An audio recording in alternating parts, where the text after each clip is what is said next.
You want to announce anybody or what? No, so we are live. And just like that, click a button on the modern world. We are live on Horizon Facebook page. We are on my Facebook page and also Alright. on my YouTube channel. Okay. Thanks, Dhillon, for coming on board. Today, we're obviously talking about Makerspace. So I will let people to join first before we get started. But what do you think about the numbers today? Like 17,000 something. Okay lah, bro. they're testing more, right? So what do you expect, right? Like, as in, I like the way we have become tempered. We are like, okay, no, Yeah. 17,000. yeah. Cool, bro. I mean, if we really think about it, right, and start to nail it down, a year ago we had like what, single-digit cases, something like that, right? At one point it was Correct. 0 cases per day, right? Correct. And then we had 17 grand. However, who knows what the amount of testing was back then? Could be that it was just minimal testing, right? And then There was no maybe- testing. Yeah, correct. I mean, maybe it wasn't like, Hey, it's Roshan. it's the same analogy of us. Yes, Roshan is here. Hi, Dhillon. And What's up? hi, how are you? It's the same analogy of people saying that what we don't know can kill us, and now we know more, and then basically that hurts us. So it's not here nor there. What I do know is that from people I know of, my family members and whatnot, the people who are actually infected and people who are infected from people infected, but they're not on the system in KKM. So I think the numbers are much higher. I think contact tracing fell apart a long time ago, bro. Like, you know what I mean? Like, if you think about it, right? Like, even they expected people to quote unquote self-declare, right? Like, you have to open come on, right, please. your profile. You're right. Just go there and just say like, I don't feel nothing. I never contact anybody. You know, they're counting on people's honesty, but like, the thing is that Malaysia, bro, they will be like, Malaysia, bro. just went out for a while only. What's the big deal? They're like, Correct. And it's funny because I know people firsthand who have said like, oh, I'm just going for a while. I know I'm positive. I'm going there for a while to do this, and I'm like, you're positive. That's fucking nuts. I mean, if you're positive, just stay the fuck at home, bro. Seriously, I mean, like, Exactly. Even if you're feeling a little bit off, I would say stay at home. I mean, why you want to take the chance? You know what I mean, right? It doesn't make sense, right? Plus, you're not feeling up to going out anyway. So why are you forcing yourself to go out when most of the stuff can be done online these days, right? Correct. In 1 year plus of lockdown, everything can do online, man. There's nothing that cannot be done online. Almost lah, right? I mean, whatever you can imagine. Kanesan is there. Hi guys, good evening. Good evening, Kanesan. Hey, right. Whatever you could imagine, you could do, and that's, I guess, part of the topic for today because it's Makerspace. It's because I think I don't know about you, but I grew up in the world of Star Trek. Star Trek was a big, not Star Wars so much, but Star Trek. Because Star Trek talk about ideals, talk about the fact that anyone can be a captain if they work hard enough. There was all on merit base. The fact that it was fine to be a painter, it was fine to be a captain, it was fine to be anything. There's no good or wrong in doing any job. And as long as you were contributing and you made some stuff, and you enjoy it, man. People forgot that shit. Correct. And that's the utopian world, isn't it? The utopian world is that everybody get to contribute to the world. And in Star Trek, there is this concept by some people, they just choose not to work, and it's fine, totally fine. You stay where you are. I mean, that's a whole different thing already. That's like minimum wage, right? There's this whole argument about minimum wage, right? That if we give everybody a standard guaranteed minimum income, regardless whether you sat around and did nothing, enough for you to quote unquote survive, right? Yep. People will be free to then pursue their passions, right? And to do things so that it doesn't really need to make money, right? Like, you do it because they'll be so free and so bored that they want to do something. And that was the whole argument about Star Trek, because money wasn't an issue. You can go and press a button, you got an applicator with your tokens, you get food. And then they were so bored, they're like, no, I want something in my life. I want to be a doctor. I want to do something great. You want to do life. Yeah, exactly. And, you want to make a difference, right? Correct. And that, I think, embodies the whole Makerspace environment. So again, thanks for joining us, who are now live with us. We're going to go to the Horizon intro, and we come back, we talk to Dhillon on Makerspace and you, on how to make something awesome today. Okay, so let's start with the intro, the intro of Horizon. All right.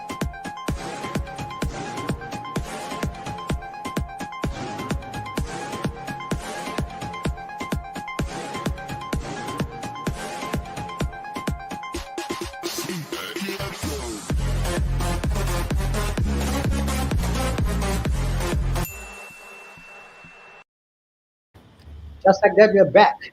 So, Alright. to those who do not know Dhillon is one of the Evo Enduro alumni. Actually, alumni. So that sounds nice here. Alumni of Evo Enduro. So you come for Evo Enduro, you become part of the Evo Enduro alumni, and Dhillon's a great guy who's very passionate about his cars.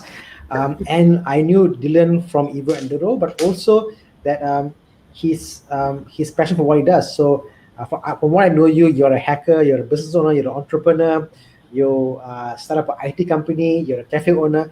Tell us about yourself, Dhillon, and before we get into this topic. Yeah, so basically I do like a lot of very different things, and there's lots of folks who ask me how the hell do I find the time, but most, I guess famously, right, I'm known as the Hack in the Box guy, so the guy that runs the Hack in the Box security conference. So what the hell is that, right? It's a hackers conference basically, and we've been running it for since 2003 or 2002, something like that. So a very, very long time. Basically, started in Malaysia, and then we expanded it to Middle East, to Europe, Amsterdam. Now we do it in Singapore, and it's basically like what I've been doing for most of my life now, it seems. And then apart from that, I do other stuff, right? Like, so as Thana mentioned, right, I dabble with things, I 3D print stuff, I make things, I hike around with AI stuff, I run cafes, roast coffee, make coffee. And I think that the good thing about this is that you always stay young with what you do, and you always stay true, because you don't, I guess you're privileged enough that you can chase your passion. So I think that's something. I'm lucky, bro. I'm lucky. Yeah. I mean, the thing is that like the situation that I find myself in now gives me the luxury of being able to do a lot of fun stuff, right? But it wasn't always like this. It wasn't like 20 years get lepa, do anything, right? Like just that, like as time evolved, as Hack Boss got bigger and the event got more mature, then I had more time. The team got bigger, right? So it you pay your dues, right? It's not like now everything like stuff. So yeah, Exactly. So to out there, Makerspace. So Makerspace is a term that I came across probably about a decade ago, when I was younger, and I'm still young, I guess, But the Makerspace is the idea is that we provide a space for young and old, but more for young, to provide a space for them to grow their minds, to try different things, and to grow. And I always believe that, like they say, charity begins at home, creative space begins at home. And I guess for you, how was your childhood growing up? How was your creative space being at home? Being that I'm the youngest in the family, I got away with everything basically, right? So I experiment with stuff. Like, so I used to spend my time. I used to be fascinated by the magnifying glass, So I used to go out there and be fascinated with those kind of things. And then as I grew up and got older, like VCRs, right? I used to open up the cover and then put a video cassette inside just to see exactly how it goes. Yeah. Right? Like, what the fuck is going on, man? Like, where's the picture coming from, right? And what happens if you like put something in there and stop the head from spinning, right? Like, what happens if you stop the head from spinning? Will the image stop? Will it pause? Correct. Yeah. And then when you actually press the pause button or the rewind button, that's the mechanics of it, right? Like, how does it work, right? It's so mechanical yet magical at the same time to a kid, right? Like, you put it in and then there's TV got show. Like, how do TVs work, right? I've always been kind of interested in that kind of stuff. Take things apart. Of course, when I was younger, like take it apart and then like, hey, macam mana this thing, like how to put it back? I think this goes here, like What has been the biggest accident that you done in the house? You can remember? It's probably I remember mine. What is yours? When I was a little bit older, probably this is like more IT related stuff, right? Like so it's like 12, 13, something like that, right? And it's more experimentation with with your computer at home. Yeah. Mucking around with it. At that time, it was like floppy drives and stuff, and then it was a 5 1/4 and then the 3 1/2, and then it's like really old school shit, right? So you have to like jam stuff in and then mess around with like high mem and write the lower MS DOS kind of driver stuff, right? Like and then basically muck it up, right? Drive Rosa or like something Rosa that it's now the machine cannot pakai already, but you have to make up some story, right? Like how exactly did the thing Rosa, what I mean? It's like it wouldn't generally normally Rosa, but somehow or another, like very coincidental, like But then got new model just came out, like very weird. Like this thing was got new model. Like I used to think about a lot of stuff when I was younger. We got Ridwan here. Hi Dhillon. Hi Thana. Hi Hey, Ridwan. bro. And we got Vishal. And my memory of at home is I was always the DIY in the house. Mhm. And there was this iron. I remember this heavy national iron my mother had, which stopped working. I was like, I could fix that, and I fixed it. And story, bro, true story. I fixed it, Not and bad. then I opened, and I was like probably about maybe 10 years old, I think. I fixed it. Uh-huh. I put it back together. I was working, showing my mom, see, it works. All that. Mom was so happy, why? Because her favorite iron was fixed. And she said, come. So she made me my favorite idli and chicken curry that night. So we're happy, what? No, she made for me. So I was happy, lah. All saying, wow, he fixed it, whatever. Then we suddenly you see something like fire smelling in the background happening. It But didn't quite work.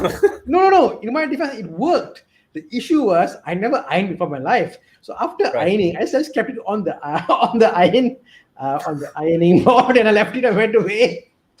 So it burned the ironing ironing rack, So yeah, and my parents were always supportive. I used to go and when I see like old broken radios on the road, I'll take it back home and I'll open up and I got a box of stuff. I think I still have it here.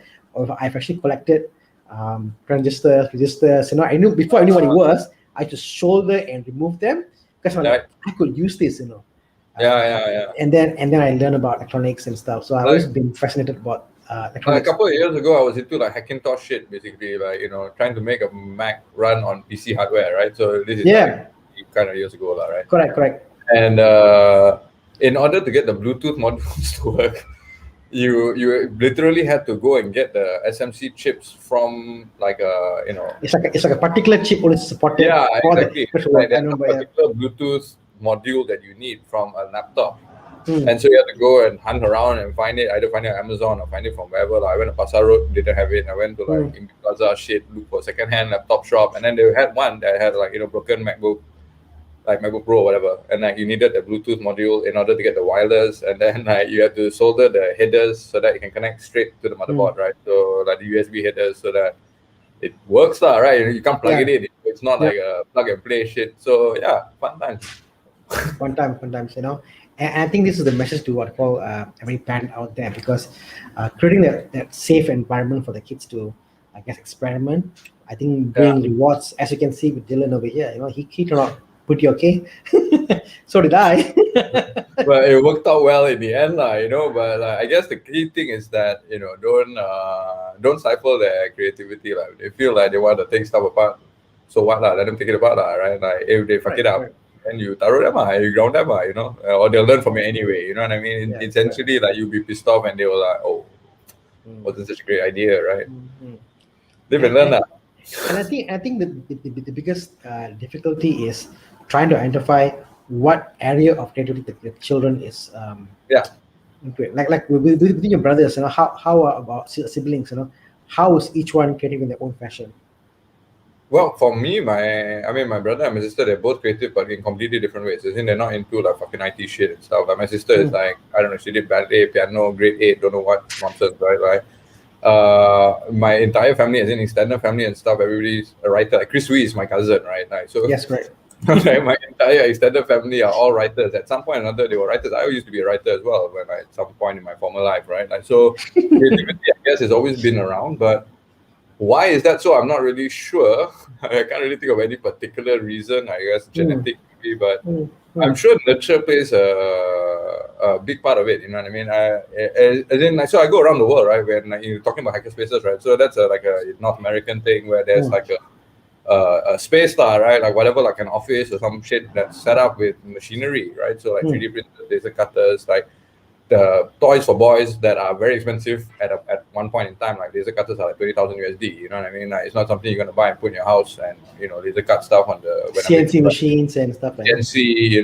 Model, basically things for doing modeling and to build electronics. So it became like a fabrication space. So fabrication lab, and then it became a maker space, as in the maker movement of people making things, as in like creating stuff using 3D printers or Arduino or embedded electronics. Right, the cost of electronics came down. China helped that and made it more accessible.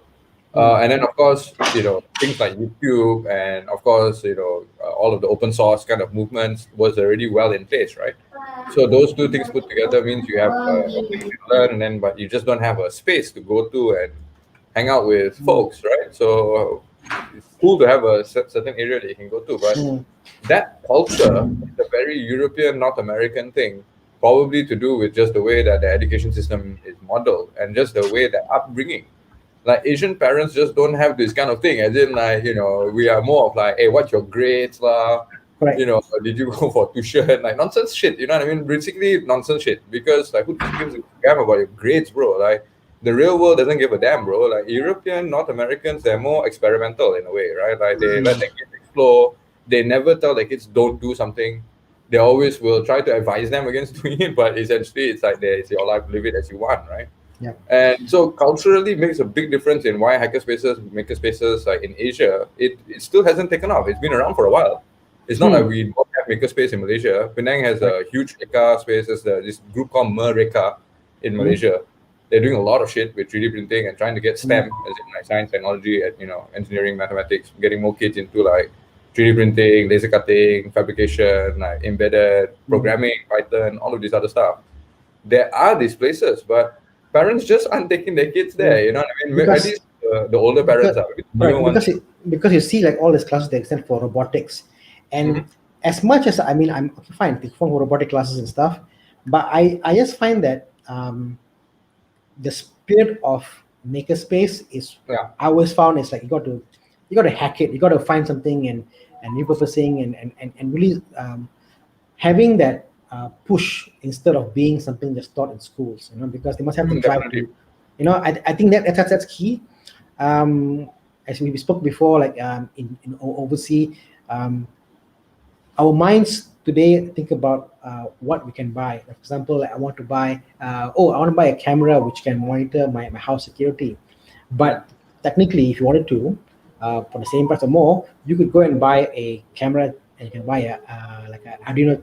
Arduino is basically, if you don't know, it's basically like a small motherboard. It's like a small computer. If you think about it, you need a whole computer to do some of the stuff. But imagine you need only a small little computer to do a small little stuff. And you can program it in there. It's a small little computer, and it's cost like what, 50 ringgit, 80 ringgit, I think now. You can get as low as that. All of it, bro. People are inherently lazy, man. They want to plug it in, jalan straight, right? Nobody's going to give a shit about building it. And that's the problem. And that's the problem. People are lazy. People are not really putting effort or time to build these things. And we are losing as a country. The point is that commoditization of these products has also made it so cheap, right? That while the individual parts themselves are probably cents, right? But the amount of man hours you're gonna spend trying to get it to work is unless you are really into it and you are inherently driven to explore. That's not something you're gonna do, man. You're gonna be like, I don't have time for that. Like that's everybody's excuse, right? Don't have time, right? Everybody says that, don't have time. Hey, motherfucker, I got the same amount of hours in a day as you. Okay, so why is it I can do? You cannot. Right? We are living in a world of bro. It's whether you're motivated to do it. It's like I can't make you motivated, right? Like it's either you want to do it or you don't. We're living in a world of, I guess, a lot of distractions because it's easy for us to go to social media, do stuff, surf TikTok, surf Instagram, and Facebook instead of actually doing shit. Sorry about language, we're not doing stuff. I mean, people are more willing to next episode rather than spending time to learn something new. And they always think like, but why? You know what I mean? Why should I learn something new? But why not? Right? Like, I mean, you're consuming content on the TV that is like not beneficial in any shape or form. You know what I mean? And nobody's saying that you have to go and like every single time you do something in your free time has to be creative and it must be like output. You know what I mean? Like you could read about what the fuck you're interested in, man. Like, you like car stuff, read more about car stuff. You know what I mean? But embrace your passions, man. People have forgotten about hobbies. You know what I mean? Like we used to think this like, oh, what do you do for your hobbies? Right? What do you do in your spare time? Nobody asks that question anymore, right? Correct. And I think 1 second, I have a sorry. No worries, man. Yeah. So you're right because I think that's lost, and I think as a country we are becoming more of a consumer than a producer, and I think that's my biggest fear. Because Definitely. what do we have to show for ourselves as Malaysia? We've got resources, which will run dry at one point in time. Where else could the Koreans and the Americans and the Japanese, they're producers, they're making stuff. And if you're not building today, makers, we are in for a bad time, brother. It's bad time. Bad times. I mean, the thing is, right, when you talk about education, right, like that's a thing that I observe a lot, as in, like, so we work with Ministry of Education in the UAE, right? Like we're building essentially programs in order to discover hackers, right? To discover the kids that think differently. Because hacking is, I can teach you the tool, but that doesn't make you a hacker, bro. That's like what we call in the industry script kiddie, as in you just know how to run the software already, but you don't actually know how the fuck it works. You don't know fundamentally what exactly it does. But we're running these programs, and the thing is that this is a global problem, you know what I mean? Around the world, they all have this issue of like the kids are coming out, the school system, the education system, the things that we're teaching the kids are not adapted for 21st, 22nd century, you know what I mean? As in like the future, right? Quantum computing, AI, those are, while they are like science driven, right? But essentially there are ethical questions that also you need to understand the technology before you can write the laws for them, right? And these are important things because these are the kids that are going to inherit the world, right? So if we don't put this education first and try and like instill in them think outside the box thing, because the problems are going to be more and more complex as we as a society advance, right? Like we didn't have like phones that are always on, always connected, capturing everything under the sun 20 years ago, right? So privacy issues are completely different, legislation issues are completely different. But coming back home to Malaysia, the issue is more at a ground, much lower level. As in, don't even talk about like, you know, the great things that we should be doing at the school system. Correct. Fundamentally, we flip back and forth between medium of instruction English to medium of instruction Malay, back to medium of instruction God knows what. You produce a whole generation of graduates that are like setengah jalan, you know, as we say, right? Like neither here nor there. You ask them during an interview, they can't speak English. That is fundamentally the big problem with Malaysia. A lot of Malaysian students, their command of English is atrocious. And it's sad. It's fucking sad because the rest of the world operates on this language called English, bro. Not much about you. Unfortunately, you know what I mean? As much as I would like to say it does, it doesn't. You know, it's either Mandarin, French, or it's English, bro. Right? These are kind of like the three languages, choose one, right? So English would probably be my advice, right? But our graduates cannot speak English. Even when it comes to, okay, ask them to interview him, hey, fine. But when it comes to articulating thoughts and imagining scenarios, imagine, as in just, it doesn't exist. I know it doesn't exist. Imagine, as in close your eyes and just picture a future where picture something that cars can fly, or you know, whatever that we can teleport. Just to imagine itself, that's a skill set that is lost.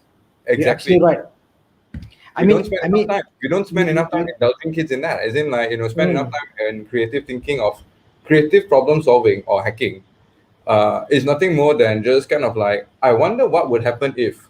It's asking that question. As in, I wonder what would happen if I, you know, take a fork and stick it into the metal socket. Bad shit is going to happen. Or you could at least process the thought of what could happen and think about the. Or what would happen if I, you know, let's just say, okay, let's just teleportation. Let's just assume, right, that we could teleport, right? How would that change the world that we live in? Just think about it, right? I could go to New York now, instantly, makan anything, come back home, no travel anymore. But you have to pay for it, obviously. Teleportation not going to be free, right? You go to teleport center and they teleport you. But just imagine, like, what would the world be like, right? Even if we have that idea of teleportation, we're able to say, okay, to teleport, what must I do? The steps involved. Well, I must find a way to transport. Or if you wanted to make an atom, right? Yeah, what kind of technology would you be looking at? Correct, and I think that is lost with, I guess, even people that I interview, obviously accounting and finance, to take out a problem. To go backwards, people do not have the capacity to reverse engineer. I don't think it's capacity, bro. We've always been told, read this piece of shit, like file it, and then go to exam and just spit it back out, right? You don't understand it, just memorize it. And that has been the problem, is that we don't create thinkers. You create people who are good at memorizing, man. Memorizers, you know what I mean? They're great at recalling facts, but that doesn't, you know, knowledge is nothing more than connecting very different facts into something meaningful and then deriving understanding from that and applying that to other problems, right? That's how we progress. That's how new shit gets invented. Yeah, I had an idea, bro, when I was probably my teens, and the idea was this. It was that it was like, you know, like Bobby spoke about, I think the building a hybrid car when he when I was in secondary school. I had something similar, and my idea was that And I think hybrid cars was around, and there had some ideas Yep. going around. I was thinking about, but what about all the other cars that are already on the road? Because eventually you can't just scrap all the cars that are already out there. Yeah. And if you think about it, all it is actually is how do you have the e-motor sitting on all four wheels? And what if someone came up with the idea of just they sell you a wheel, and in the wheel there was a motor. It's the driver. It's a driver. And basically all you have is just plug it into the drive shaft, which you can lock the drive shaft, and becomes wheel and wireless connect and wireless energy transfer. And basically you basically build a hybrid car by just slapping on wheels. But today they sell that in bikes. E-bikes sell that. I was going to say BMC makes that. BMC out of China makes exactly what you just described, bro. Oh, really? For cars? Bicycle. Yeah, BMC. Bicycle is there. So I think children need to kind of think about, what must I do and what can I do backwards, and I think Makerspace, it's I turn this term we're trying to bring awareness on this call today.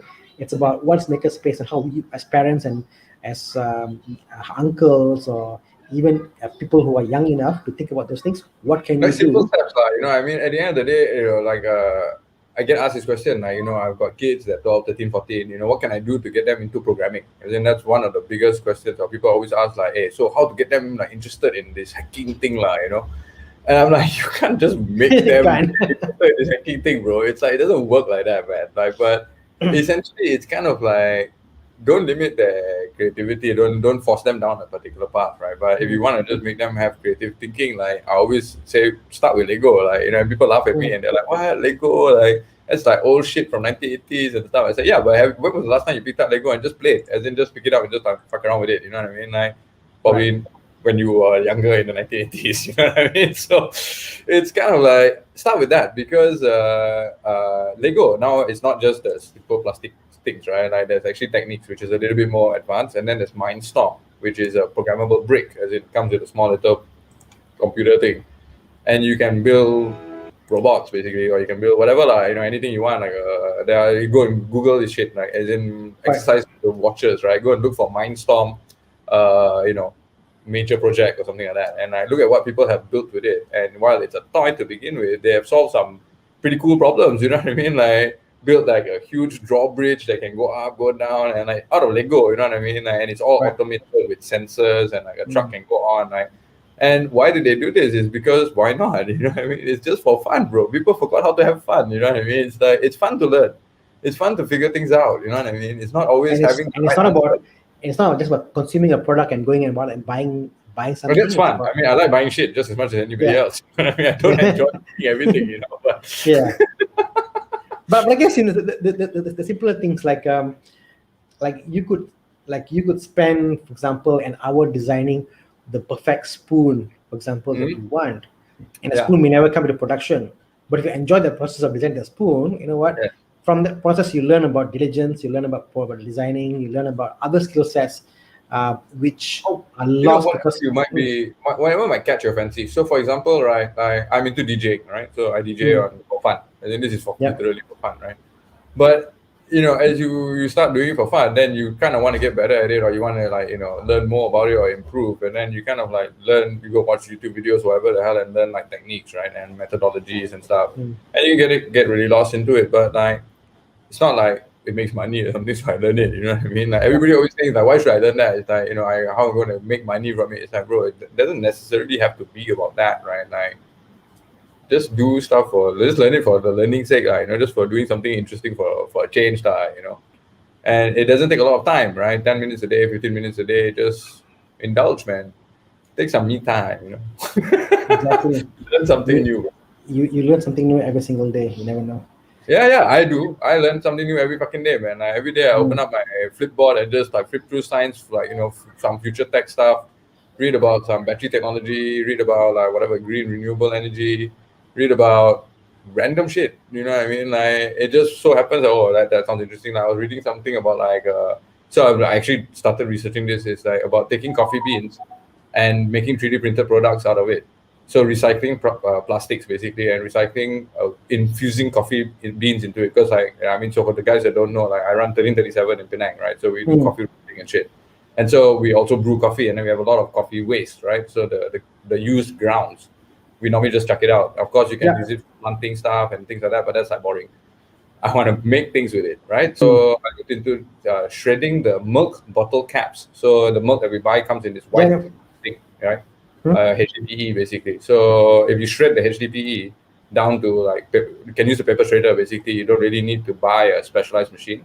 And then you need to have a high pressurized tube and an extruder, something that you can heat it up so it melts the plastic, and you can, make a nozzle that's the right size for filament, which is the 3D printer filament that you're trying to produce. Mix in some of the coffee grounds into it, and you can extrude it. And based on my research, I found there's this Italian company called Xfil or something like that that makes this thing, right? This kit that you can buy and assemble yourself is like whatever, 500 USD. It's more expensive than that, or fully assembled by them, and then it's like whatever, 1,000 USD. So that is so maker. Like what I mean by I say like Europe, the maker culture started off with that, as in probably somebody had the same idea that I had, as in I wonder how to convert the bottle cap from the milk and then make something that with coffee, and then when I 3D print, it'd be like, wow, it smells like coffee, and then it's reusable, zero waste. Sounds cool, right? And then you commercialize it. They commercialized it. You know what I mean? Now it's a company, bro. It's got like products, and they're like they pay people, and they it's not with that. Even the guys that made one of the first few 3D printers in Netherlands, Ultimaker, I think. Oh yeah, Ultimaker. Ultimaker actually started with from the US side. They took the RAP, REP, which was one of the first earliest 3D printers where the designs are sent to you on a laser cutter thing. So you need a laser cutter. You take plywood, you of a certain thickness, and then it's got the laser cutting patterns, and then you assemble it like it's like wood joints kind of thing. You take all of the hardware and like lock it up together, and they started with that. And with that, they said, "Oh, how can we make this better, make it more user friendly, and like improve upon it?" And then they started a company, and it became Ultimaker, and then it became like the like a Chun product Right. They made 3D printers that can print 3D printers. Basically, exactly. They actually sell you. I mean, people that they gave you the free STL files for you to print the printers and. Exactly, and that was how it started, right? And that's a very hacker thing. As in, like, if you make the knowledge free, people can produce awesome things. It's not about trying to monetize that knowledge, right? They give away that knowledge freely, and that's something culturally it's just like that. As in Europe and North America, if you go to that, why hackerspaces are so popular, it's because people are damn passionate about the subject, and they're willing to share with you like down to the minutest shit. You know what I mean? Like because they are so into it. And they want to teach you. Yeah. Talking about 3D printing, I want to go to a quick commercial break. Go ahead. And this is a quite interesting video. Please watch it. I thought it was a bit fascinating. It's about cars, and enjoy.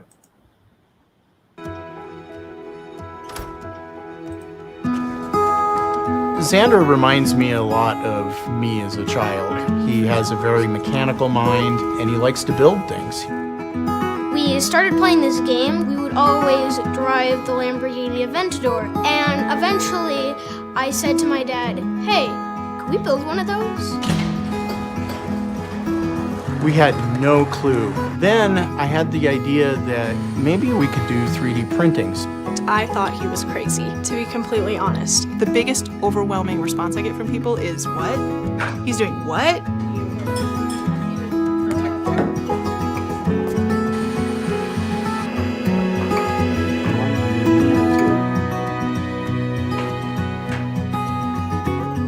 Had a lot of failures, but every time we put a part on the car, we were always just like, wow, we gotta finish this project.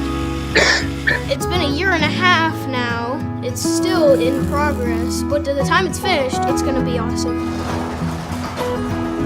I got a phone call from Lamborghini, and the idea was that they were going to swap a real Aventador for our project in the dead of night.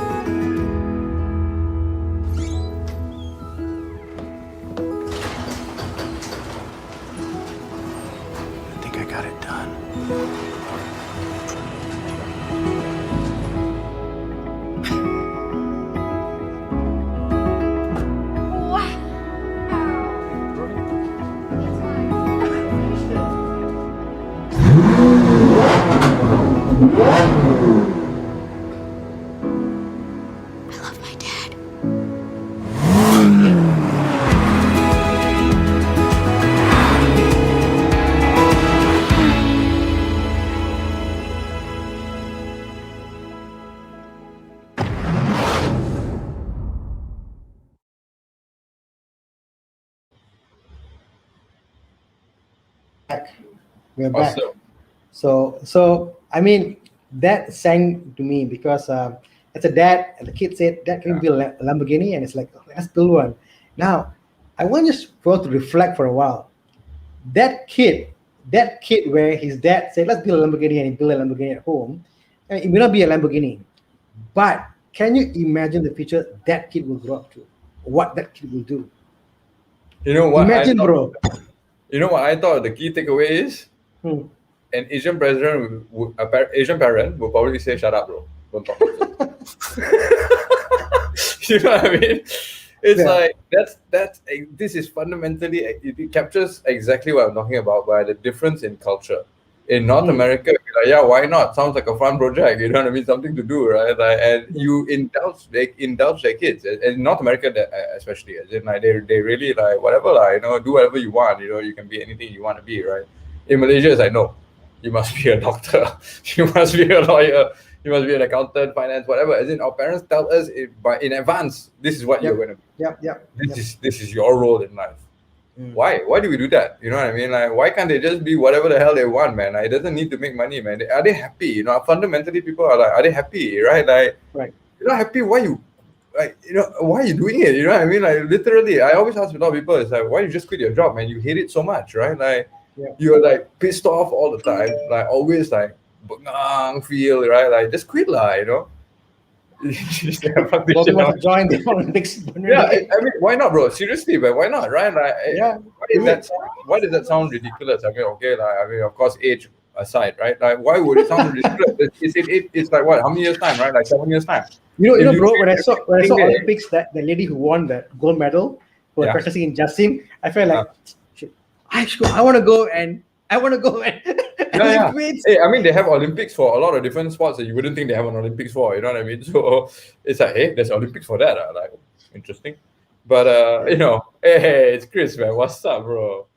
But I mean, Asian parents just kind of tell our kids, you cannot do that. As in, that's not for you. We're guilty of that just as much as anybody else, I suppose. But in Europe, it's kind of like there's this limitless mindset. You know what I mean? There's nothing is done. Nobody said it cannot be done, right? Nobody said it cannot be undone either, right? Bobby, So just I I think you should go for Parliament.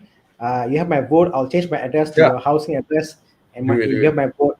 Do it, Bobby. I mean, the thing, actually talking about Parliament and shit, right? I mean, people are always like, hey, why you don't join politics and do something about it? I said, well, because the thing is, right, even if we have like awesome politicians, the problems are much, much more deeper rooted, and it's not something that can be repaired easily. It's not like one election cycle, boom, gautit, bro. Yeah. This is going to take years, man. And what I'm worried about is that nobody seems to be interested in at least starting somewhere. You know what I mean? Like, sure, it cannot be fixed overnight. No, there's no fucking automatic answer for this. It's going to take a lot of effort, a lot of time. But other countries, as you so pointed out, Vietnam and stuff, in the past, right, Vietnam was some backwater shit. Now Vietnam produces some of the best coders, man. Like, most of my developer team is all based in Vietnam. They're the best guys, man. Like, we run Capture the Flag, like hacking competition. Way back, 10, 15 years ago. Explain to people what is Capture the Flag? I mean, what is Capture the Flag? Oh, okay. Yeah, so it's live hacking competition where we put teams of hackers against each other. We give them a pre-configured, what we call a vulnerable image. So it's a computer that has bugs or flaws or whatever inside it.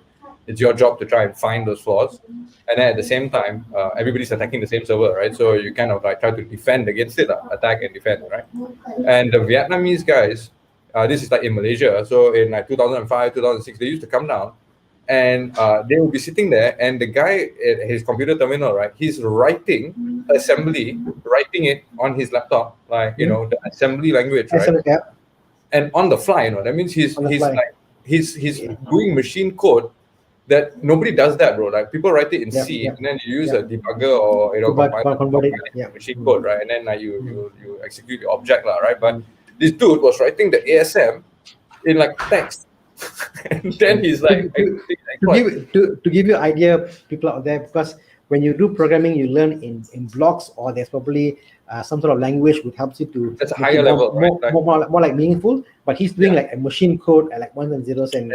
I mean, it's like abstraction. So in programming languages, what you see on your screen is abstracted, as in what's happening at the front. So think about it, right? What's happening inside the computer, right? It's a bunch of circuits, electrical signals going around, like somehow or another you plug the power in, boom, got magic come out.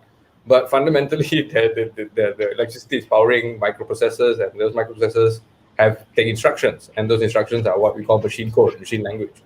And so that's abstracted, and then you have like a like an operating system, and then on top of that you have the drivers. So basically, some crazy ass shit like the floor can do some crazy ass shit. Basically, he's like Neo, right? Neo, like thinking in codes, in codes. And it's crazy. And so when we asked them, hey, how the hell you guys got so good at reverse engineering, and how come you guys got so good at finding these bugs? And they said, Vietnam has shit internet, so we only have our computer and whatever software is on our machine, and that's all we have to play with. So Microsoft was the main operating system in the world at that time. It still is, and they only have Microsoft, right? And so they will start examining the Microsoft binaries and disassembling it and trying to learn how the Microsoft software is written. And little known fact, back in the day, we used to have pirated software, right? Malaysia pirated CD, and then on it there's the Microsoft key, right? The license key, right? The biggest crackers in the world were Vietnamese that were generating the algorithms to generate those keys, right? It was Vietnamese guys. They took enough codes to reverse engineer what the algorithm is to generate the key. Because they spent so much time just looking at one particular thing because they didn't have any instructions. And I think you made a big point there. The point is that scarcity drives creativity. Yeah. Because I think the more we become privileged of being able to buy things, the more we're privileged to go and access information. We tend to say, oh, you know what? If I wanted to, I could learn it. But bro, you're not doing it. If you wanted to, you can do it. We're not doing it. Exactly. I mean, we look at like what happened in COVID, right? Zoom aside, so Zoom was already there prior to it. But then you have this other shit like Clubhouse came about, right? So new audio only consumption, as in like people consume content differently. Now people attend meetings differently. Also, there's gather.town, which is like a kind of like avatar based environment where you are a participant, somebody else is a participant. You can walk around together. But it's like I've seen that. So it looks like so basically, can you imagine like today, like we went to a call, like I'm talking to you now. But the problem with that is that imagine we are in a big house. In an office environment. I could hear the small little voice of the guy in the further section. Spatial. If it was spatial. So now imagine talking to Dhillon over here, and someone sat there having a meeting there. I could hear small voices that's sitting over there. Exactly. So you're almost like avatar walking around, and it's like real office environment. Okay, so I don't advertise, but so I'm doing this the Hack in the Box thing. We're doing it in UAE in November. And then there's this startup that I came across, right? I don't name them, okay? So we don't advertise them. But basically, this startup has made something like gather.town. So it's like a thing that you can walk around environment, but it's got spatial audio. So as you enter a room, let's just say it's got just imagine a setup, it's like a flat floor, and then there's a bar in one area, and then there are tables around. As you walk around and you go towards the table, there's two other people standing at the table, and they're already having a conversation. You can almost eavesdrop on the conversation. Correct. The people that are at that table will get a notification, and they can invite you to join that conversation, and then your video feed will appear. So it's more of like how networking would work in like a conference. As you walk around and then you have lunch, or you just like chill out with someone, and then they are having a chat. You don't really have anything to say, but they imagine going to an online car meet. And this is what it was. Everybody comes with their own cars and they park their virtual cars. And then you walk around and look at the car and say, bro, what's under the hood? Well, man. And you're walking by like, hey, can I eavesdrop and listen? Imagine, bro.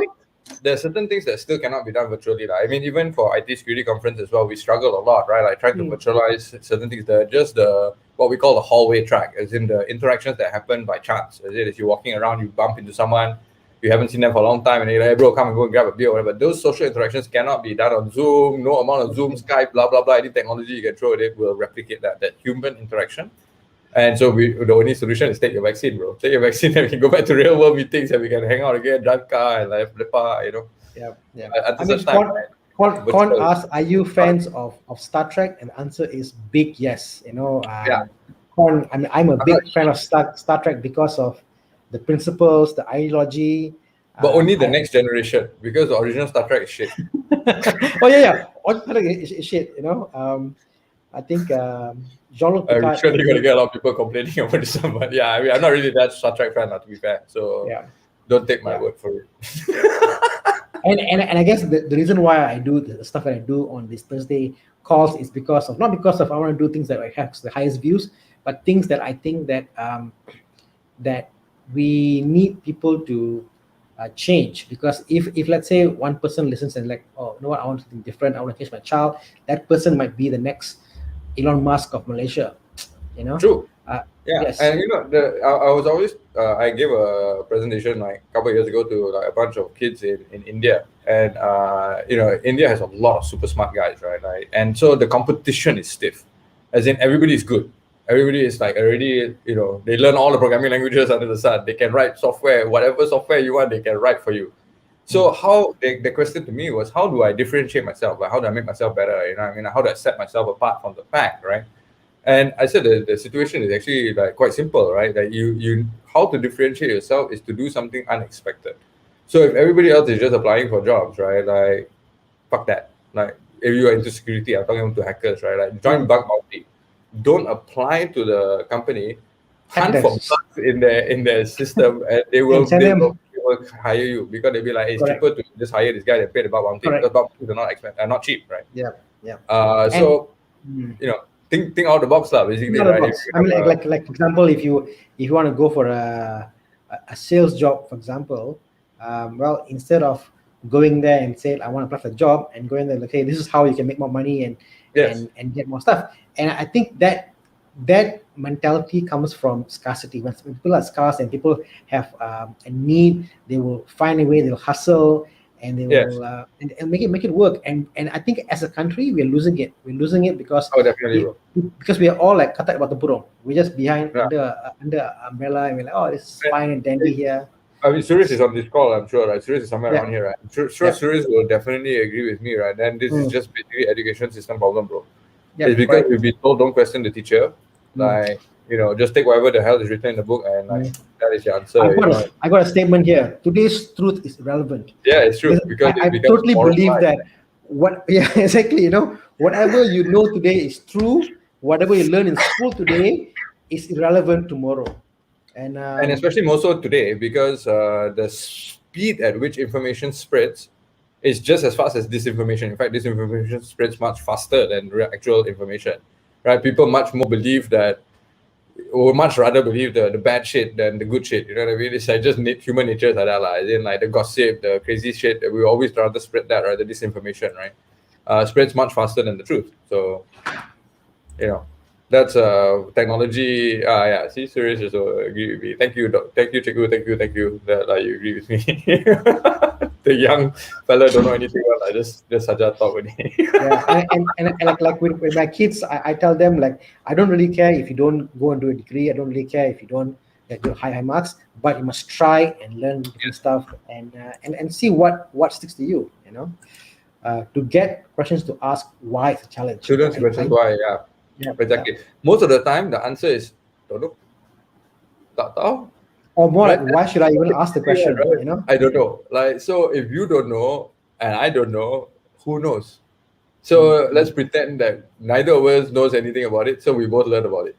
You know what I mean? Like, if you don't know and I don't know, then I guess who knows? Google, basically, right? Like, Google that shit. Find the answer. I've got a rule in my office when they come to me with a problem. No one comes to me with a problem unless they come with me with a solution, or at least have thought about a solution and say, this is my ideal solution. I've thought to this. This is my idea. This is my logic. I went to this, but I couldn't find an answer. This is how now. So if you haven't gone to that part, I would say, nah. I'm not even looking at this, because why? You haven't even thought of the answer or thought of a wrong answer. Doesn't matter wrong answer, but you got to make the effort to find the solutions. And yeah, you know, my question missed that. What is Tanya, bro? Oh, I have a question. Sorry. I'm interested in quantums. Is it quants? Is it quantum physics? What's quants? Oh, quantum computing? No, do you think being a quants in Malaysia, bro? Can you define what the heck is a quants, bro? I left school a long time ago. Aku tak belajar lah. I think it's quantum physics, quantum computing. If you're interested in quantum computing, if that's your question, Quants is short for quantitative analysis. Oh, quantitative. Okay. So yeah, I'll say you're in fintech basically. Okay, I would say go into machine learning, bro. Like screw all of this other shit. Go into ML, AI, and applying. So basically nothing more than decision trees, right? Like, I mean, ML is nothing more than math, right? So as a finance guy in computer science, this is going to be easy shit for you. Python frameworks, take that stuff, model the financial data, do financial projection modeling, and start predicting shit, bro.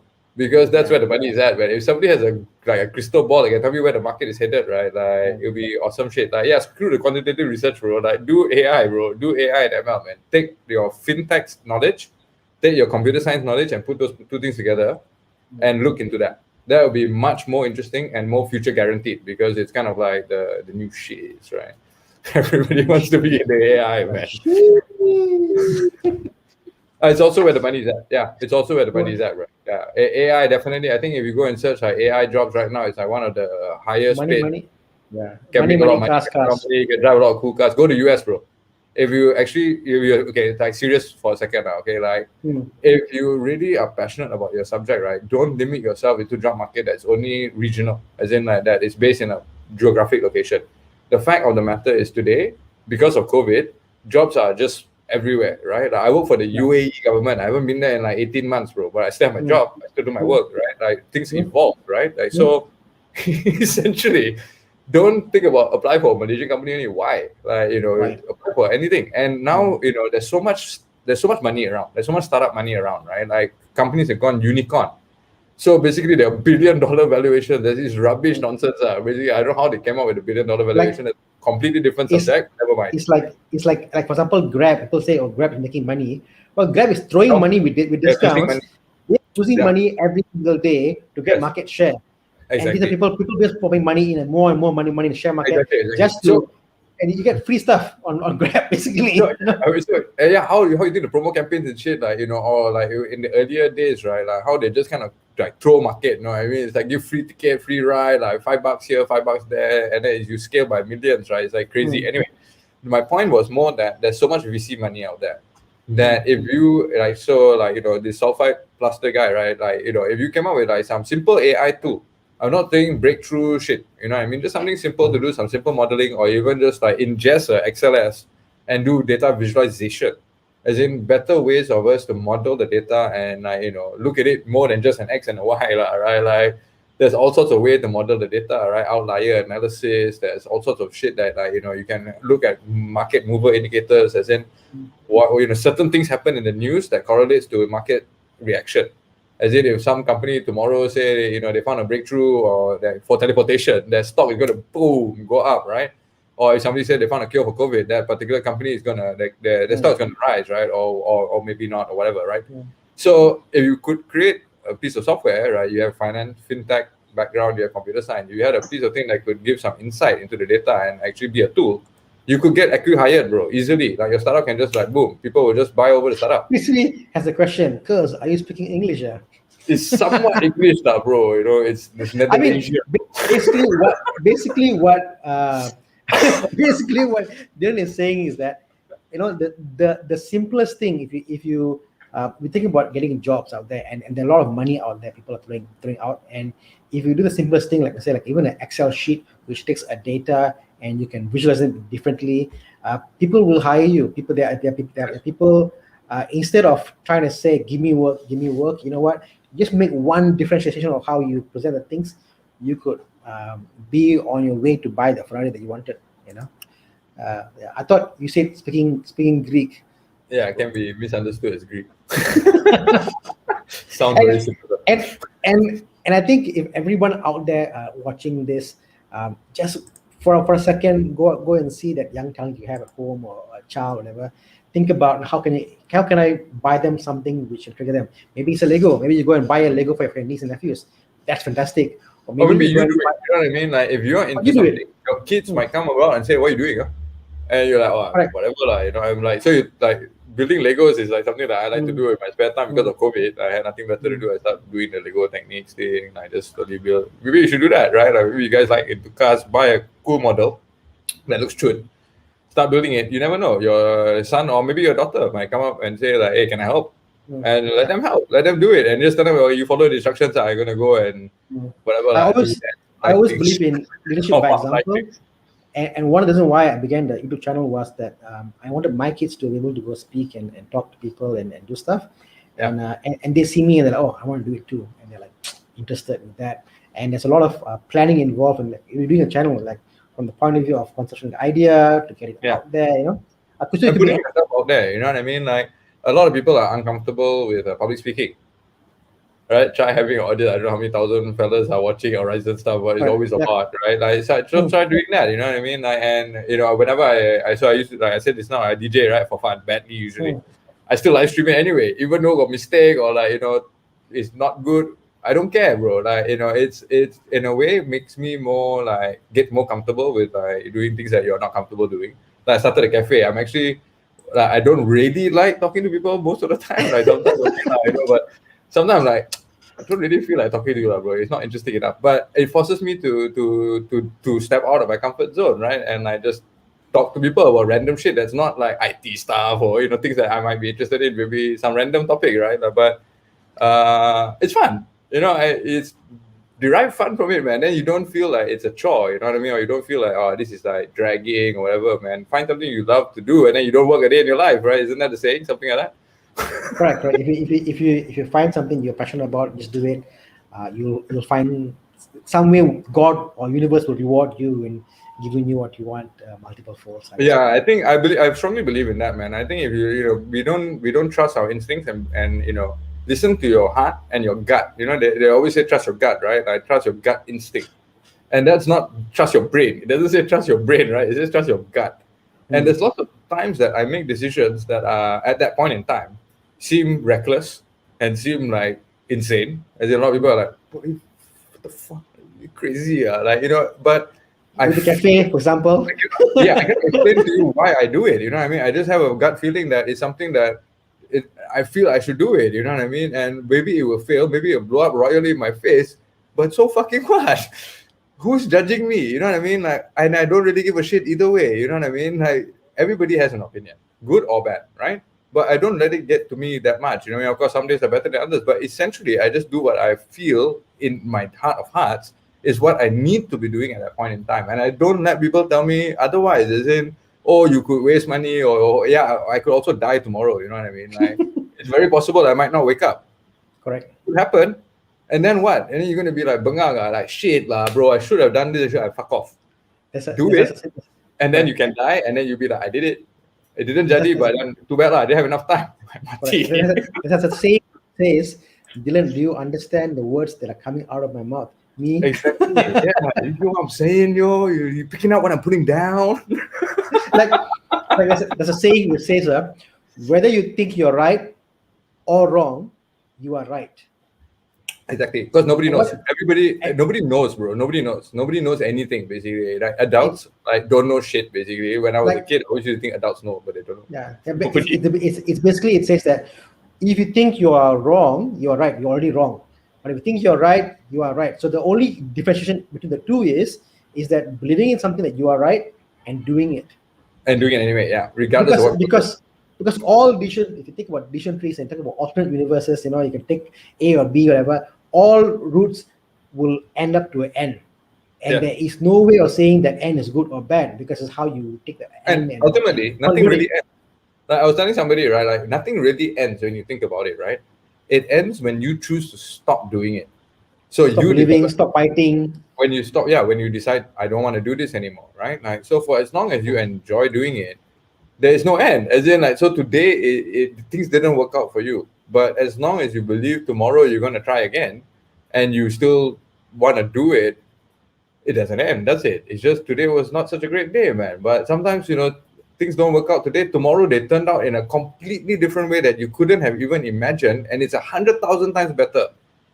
And if you had just given up yesterday, you wouldn't have seen that thing come to fruition, right? So nothing ends, man. Don't let people distract you and tell you like, oh, this thing's sure going to fail. So fucking what? So what if it fails? I try again. I keep doing it, man. It's my money, it's my time, it's my resources. I believe in it. If I believe in it, that's all that matters. I don't need to convince anybody else to believe in it with me. If they happen to want to come along for the ride, they're more than welcome. That's how like Hang the Box. It was just because I thought it was something cool. But that's norm, isn't it? Everybody thinks like, hey, bro, what do you think was idea? What do you think was? People always ask. You want to feel comforted by someone else's idea, and it's a very common practice with humans. Definitely. I mean, of course, it's fears, right? We are all human, right? We're all afraid of failure and afraid of like what people say. I mean, we're just human. That's just how it is, right? So it's nice to check back and forth with other people, but at the end of the day, if they tell you it is a good idea, or if they tell you it's not a good idea, but at the end of the day, you still think it's a good idea, you should just do it, because don't let people talk you out of it, right? Like, how many people probably thought, like, I mean, there's so many stories on Netflix, Airbnb, that they went to their pitch meetings and the VCs laughed them out of the room and don't know, fuck off, he's stupid,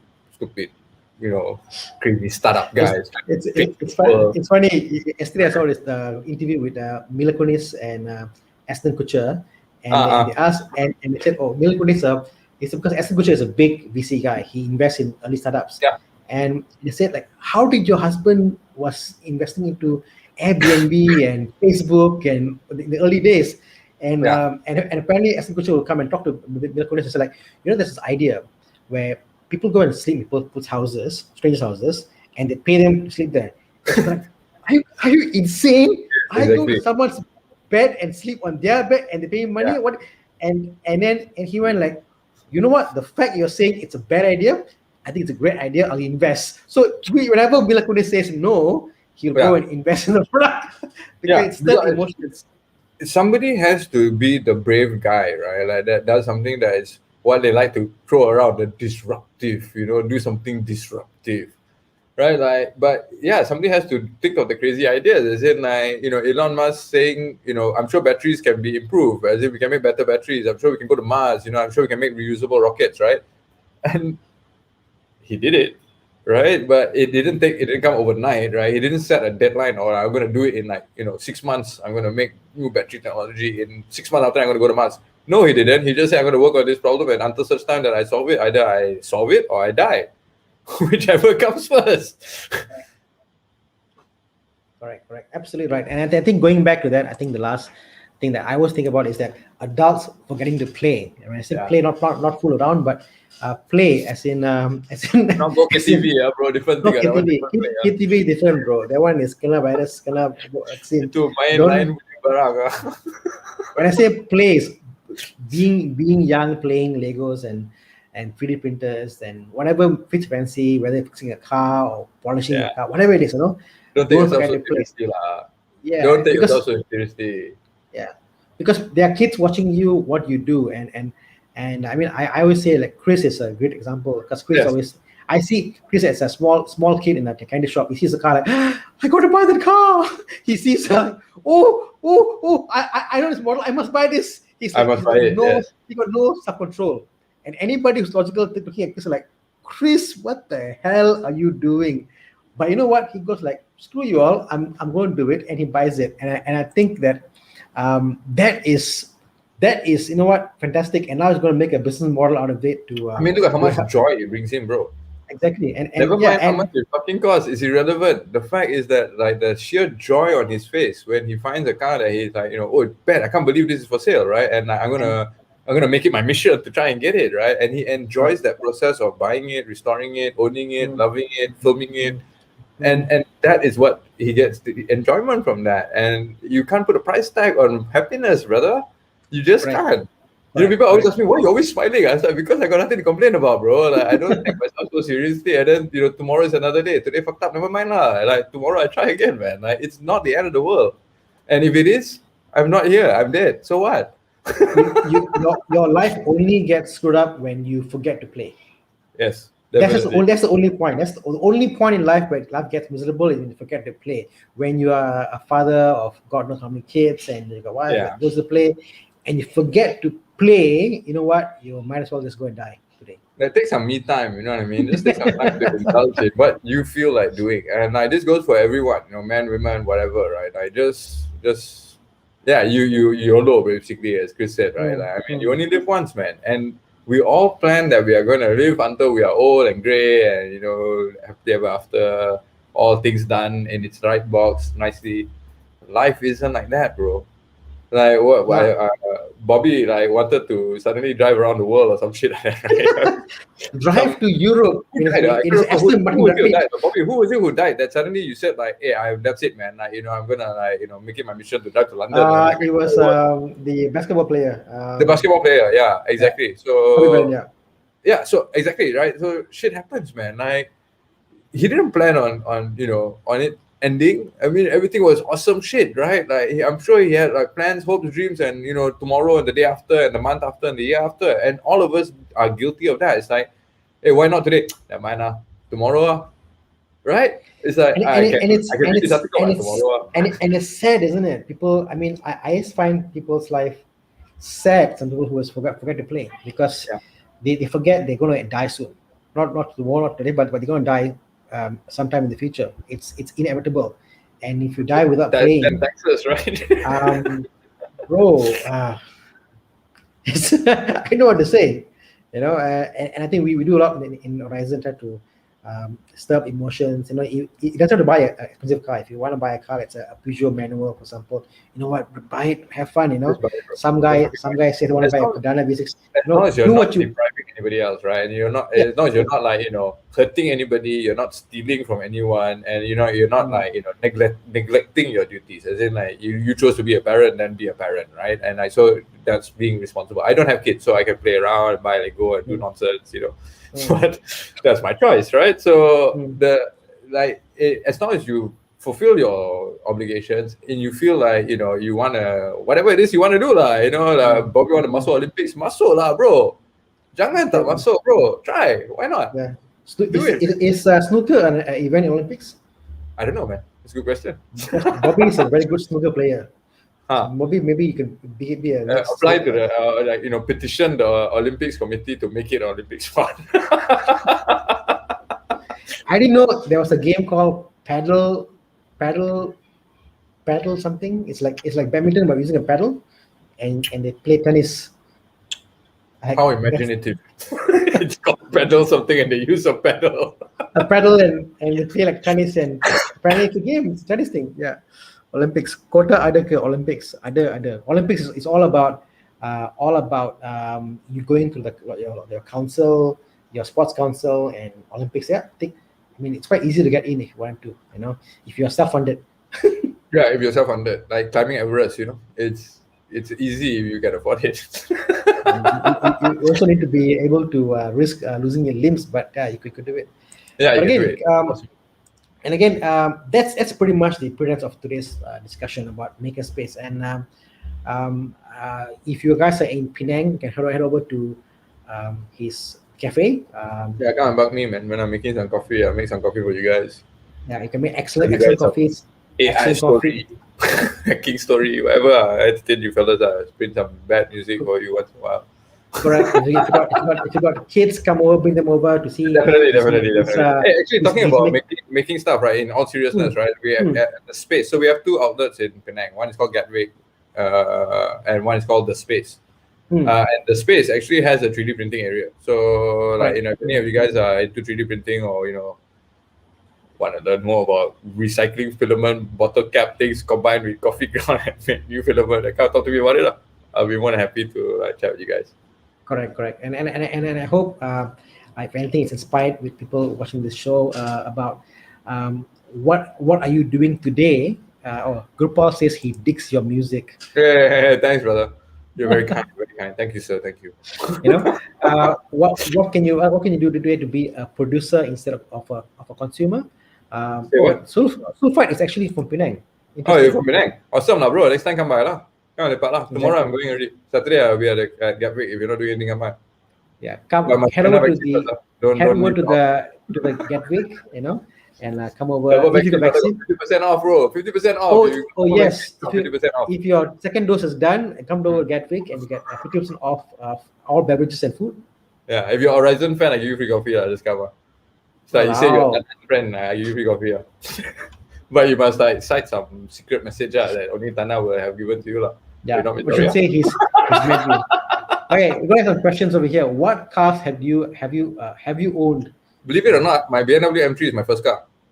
When Chris actually he's always hated me for that because he's like, how can your first car be BMW 3? I also hate you for that, bro. I never had a car before. I always had a driver or like, whatever, like Grab or taxi or shit like that because like I live overseas, right? I live in Amsterdam and there's like, who got time for a car, bro? You crazy. I got bicycle lah. It's like a bicycle, jalan kaki, take train, right? So I never had a car. I actually got my driving license. Funny story, right? I bought my M3 with somebody else's driving license to get the car out because I didn't have a driving license. I had to take my driving license. That's why my car got P. And everybody is like, hey, why got P? And then I always say my wife, she knows me. So yeah, my first car was M3, man. And then the other car is my E300, which is my wife's car. Yeah, illegal. First car, M3. I'm a Yara, man. Everybody always asks me, how you managed to buy the Yara? I'm like, I don't know. The car found me. I didn't find the Yara. It's so illegal, you know. Here yesterday we were talking about the Maserati Gran Turismo, and I was thinking like, maybe I could think about the Gran Turismo, but yeah, you got an M3, bro, the first car, brand new. I love that car, bro. I seriously love that car, man. I love that car so fucking much, man. Like every time I get into the car, I turn it on, I'm like, damn nice. It's like M2 mode, I'm fucking like downshift, right? Like the sound is like. Damn nice. Of course, it's not VA like, but still nice. I still enjoy it. Your wife is not flexing on you. My wife is she's loved flexing. She been for 20 years, bro. Yeah, I always say like, if my wife wrote that, everybody like, oh, okay. Because they're like, why? Every time I pass the car to Chris, last time like I go Amsterdam, whatever, like nobody's driving the car, right? So I park the car at Chris' house, like Chris driver. Fellow digitally take down the P sticker. He's like, bro, I cannot drive with P sticker, bro, crazy. I'm like, who gives a flying fuck lah? Leave the P sticker there lah. It's like, it's funny, what? Just leave it lah. Who cares? It's like, it's M car with P sticker, man. It's like, I find it funny. So we got Cheng Ling Chung here. Since you're in tech, would you consider a Tesla or EV? No, because no sound lah, bro. It's faster. I mean, the Tesla is fuck out faster. The insane mode is damn fast. I've been in a Tesla in insane mode. It's cow fast. But macam tak ada feel lah, bro. No sound, huh? I drove the Taycan and I felt. The question I asked in my video was, has it lost its soul? And in a way, I mean, it's there, the DNA is there, but the soul is not there. And I think the soul means like vibration. It's not tactile. You don't feel the calm. It's not tactile enough. You know, it's. I mean, the thing is that it's the future, lah, right? Yes. Invariably, the push for greater horsepower is only going to come from electric. It's just the way it is because it's just the way the electric motors work. As in, it's direct on the hub, right? You're talking like direct motor connected to the wheel, right? And so independent 4 motors, and then it's like gila about a kilowatt, and so you can dump like a whole amount of charge into it, like battery technology, the ampere, right? The amp, as in how much punch it's got, right? The punch is getting higher and higher and higher. So when you think about acceleration, as in that's what we like, right? We want the tarik, bro, and the tarik feel, right? Is going to you get more of that in electric, but the soul of it, right? That shockness, it just isn't there. But then maybe it's just we are old. I think the future of car engineering is how to. I think they make a car electric. I think it's easy. It's going to be easier and easier. But how to bring the soul into the car is going to be harder and harder.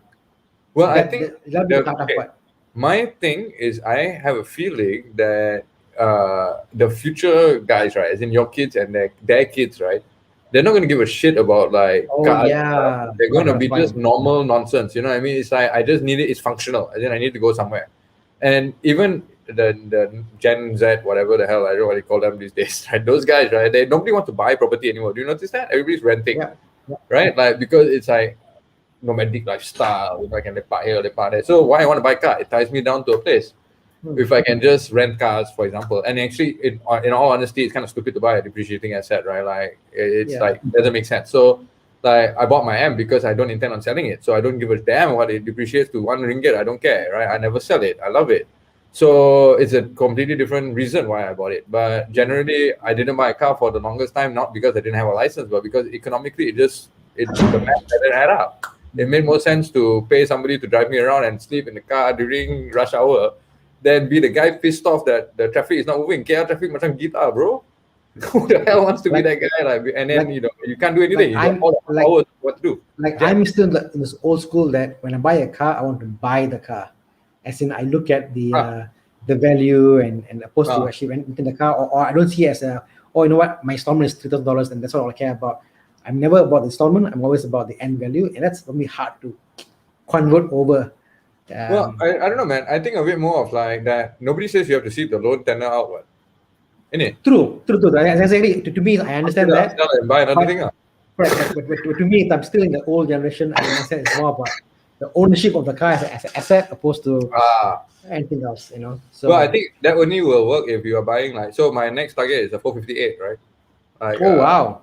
Nice. That's my next target basically, is to buy a 458. I'd sell my wife's car and then I buy a 458. And she already nicely said, like, you do that, then the M belongs to me. I'm like, okay, I mean, fair trade, right? Like, you can't always get one, right? But I would like to get a 458. As in, like, how I'm going to get it, I don't know. Do I have the money? No, don't be fucking stupid. Basically, work your ass off, right? But that's my cheater. I want to get a 458. But once again, I think that car will hold value, you know. But generally speaking, I wouldn't recommend buying cars for the potential of it holding value. You didn't buy it because you love it, because you can afford it, and it's nicer.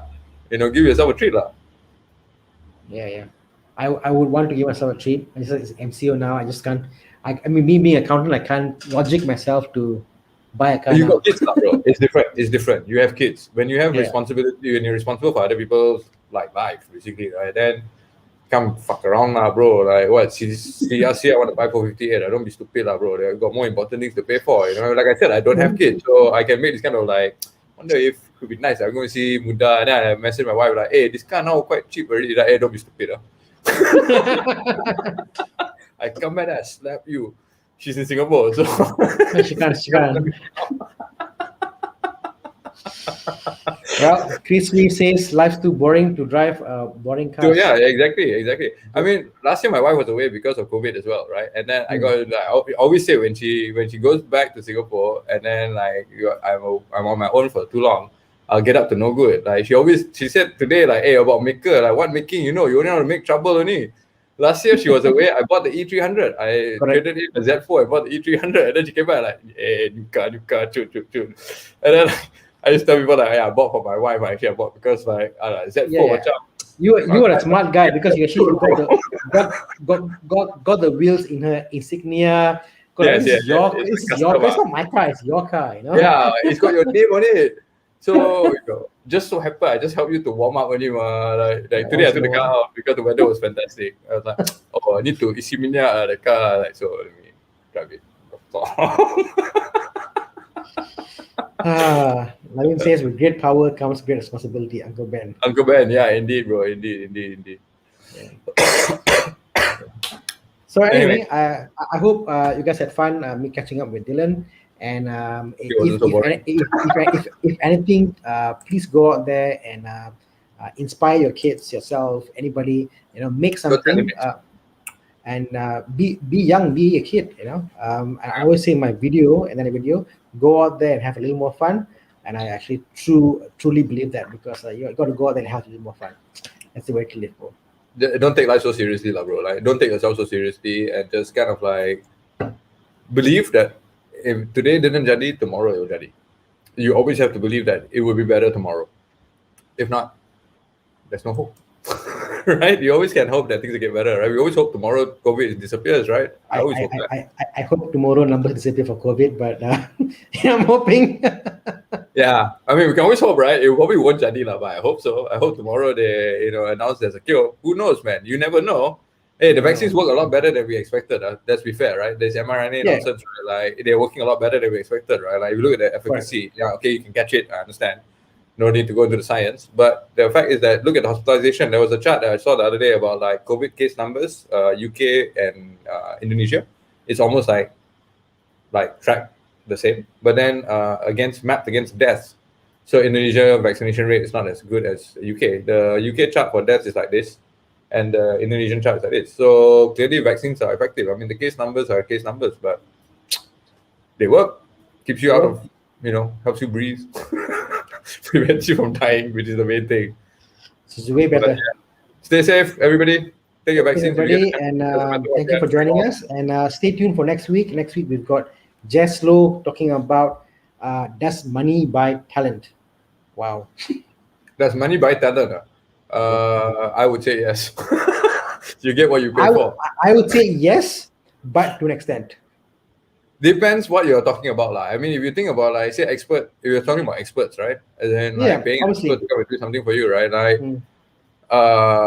yeah, you're paying for those. It's worth the money, man. It's worth the money. I mean, a top-notch developer can solve your problem in probably like quarter of the time than a junior developer would. So you might pay a junior developer whatever, like, let's just for argument's sake say it's 5K, lah, right?